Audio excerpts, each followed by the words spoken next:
stenography you must revise your part that called strokes, which are called strokes. You have to practice all that strokes. And secondly, you have to give time strokes as well as what your basic concept. Like if you are preparing for a stenography exam, then you have to deal mostly about two parts. First part is your CBT part.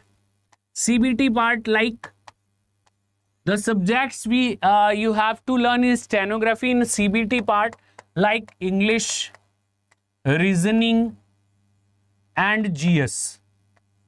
These are the subjects which are coming in the CBT part. So firstly you have to learn these parts. Then after that you have to work on stenography.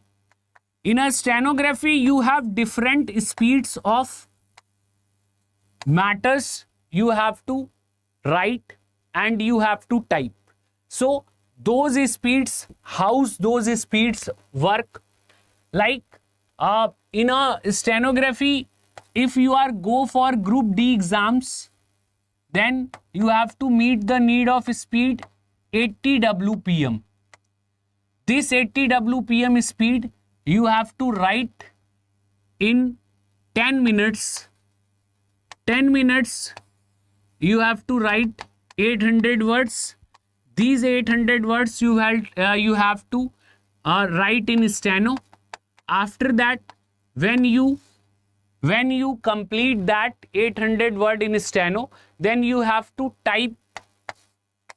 Then you have to type in 40 minutes. Then you have to type in 40 minutes. Sorry, this is not 40 minutes. This is 50 minutes.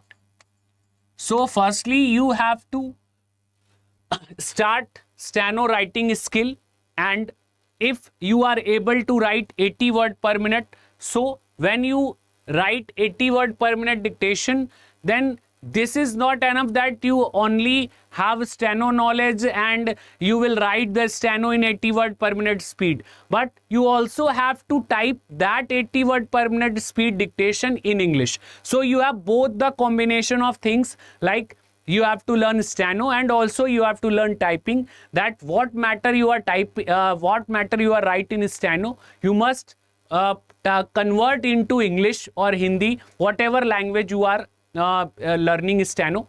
So this is the criteria for group D. And if you are